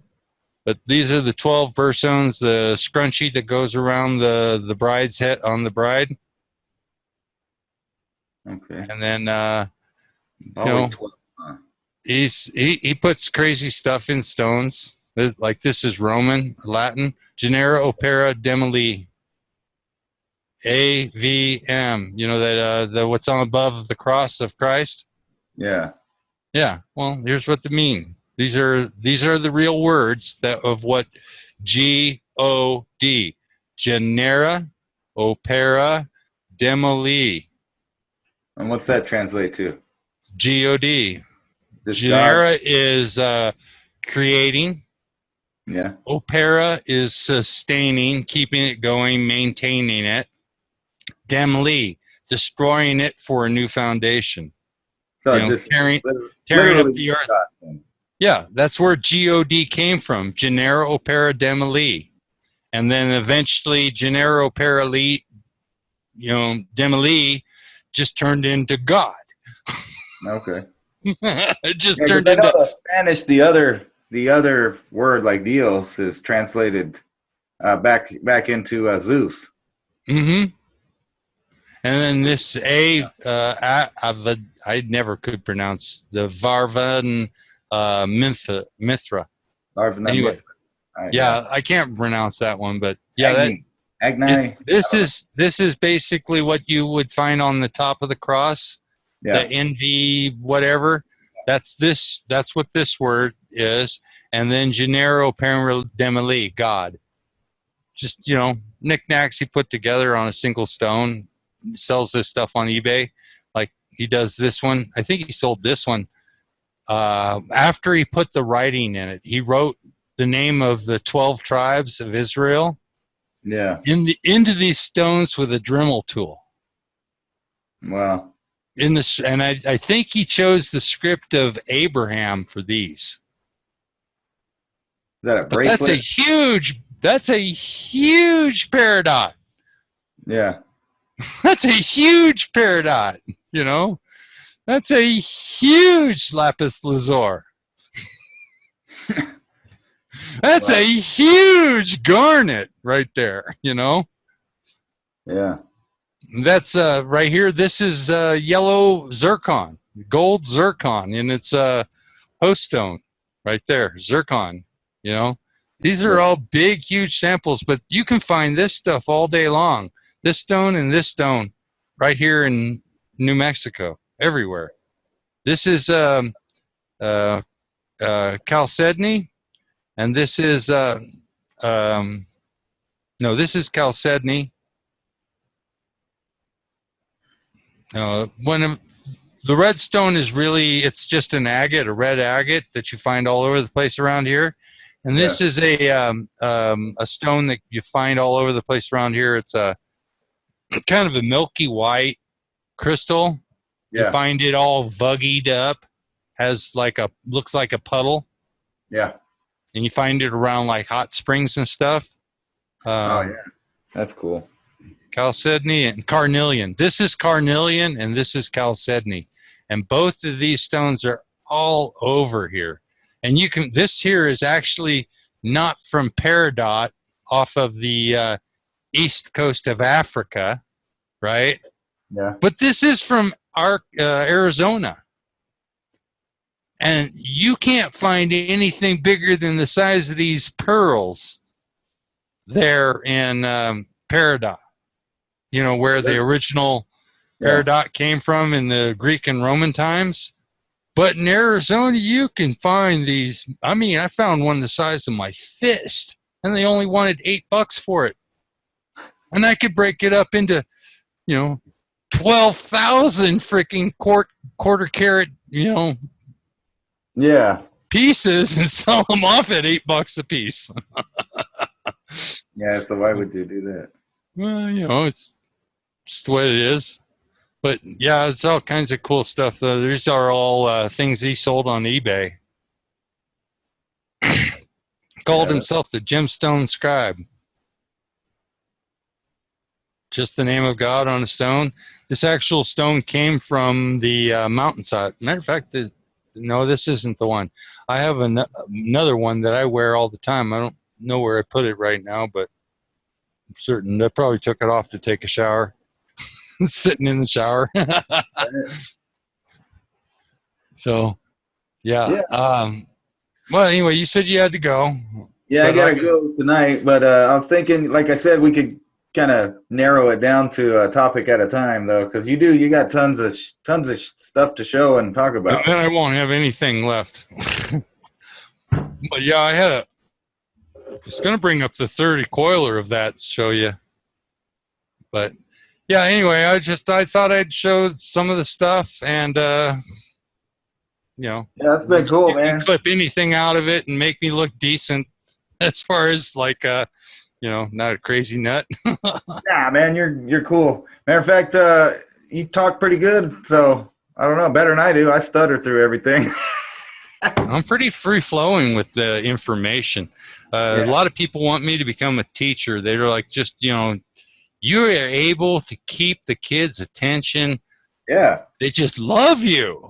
I walk in, and they wanted me to walk in and just talk about the network, what we were doing. Because they wanted like the kids to know that these people that are working in their school, what they were basically doing. And the boss says, you can talk to those kids probably better than me. Why don't you just go ahead and do it? Right. So I walked in there and I told them all about how, Reagan had put down a fiber optic backbone, which allows light to be transmitted down a tiny little piece of like fishing wire. And every time the light stops and turns on is a piece of data, And I talk them through it. And, of course, the teachers are all just like, wow, look, not a kid's looking away. Not even the fidgeters are listening. Well, I always thought that was a tripped out idea, the whole fiber optics thing of sending information through light down a strip. It's in the Bible, right? Is it? Fiber optics is in the Bible. You can look it up. I mean, of course, you got to come up, the translations and so forth. But if you actually understand the words that they're using, right, they literally are talking about transmitting information and power through light in the Bible. And if you go to Steve Quayle, they're talking about how they made these fluorescent or some kind of fluorescent type of bulb, and they had a power generator type thing to it, and they're holding up these like big dildo looking things, you know what I mean, over like the emperor in the they're like giant Baghdad batteries power and stuff, or what? Yeah, giant Baghdad batteries powering fluorescent light bulbs. Yeah, I don't know why they always argue about that, because, like, it's obvious that it's dark as shit down in some of those places, and they got a depiction of what looks pretty goddamn close. And there's no smoke marks. Yeah, there's no soot or anything, so they can't – they're trying to say that they did it with, polished copper mirrors, and then they've tried it, and the light dissipates before it ever gets down there. Well, now they've proved it here in New Mexico. There's 11 mines up there by Madrid that has this same type of writing in it. And I told them, he says, it's funny because you got a long shaft, and then you'll have like a drop of 4 feet, just like instantly, and then you'd have another shaft that goes in another direction, and then it would go into an area where you could see that there were like areas that were pocketed, cleared out. And I said, well, if you took a mirror and you set it at the top and shined it down to that first mirror, and then it reflected its light down to the mirror that's 4 feet below it that reflected it up that shaft, and then you put a mirror at the end of that shaft that would reflect to the other mirrors in that room in those little coves, I bet you'd light up that whole room. And they said they went down there with a couple of mirrors, and sure enough, they were able to light up the room down there. And but they said it was the weirdest thing. The photos, when they got somebody to translate the writing on the walls, it was stay left, duck, stay right, because you're going to interfere with the light getting down into the bottom of the hole. Not those whole instructions about how not to fuck up the light for them. Yeah, that's all it was. And they couldn't understand why would they say left, stay left, you know? Why would duck? You know, make a better door than a window. No. Yeah, you know, it's like, you know, like they used to tell me when I was a kid and standing in front of the TV. Hey, you make a better door than a window. I remember I used to get told that all the time when I was little. Yeah. Well, I pretty much kept the door closed, and I stayed out of people's way most of the time. All right, Bill, we'll talk to you again, man. I'm going to cut this up. And I might even make like 3 little miniature episodes because you're talking about the computers for a while and then the Ten Commandments thing together there. Well, basically, computers, if we could have a whole show, I could talk about how, you know, a current, put up some information on a current hot rod computer, right? You know, for like under $800. Right. All right, so man. I was like a 64 core for under $800. Yeah. All right. Cool. I'll talk to you later. Stuff too. So, all right, Bill, we'll talk to you, man. All right. Have a good night. You too.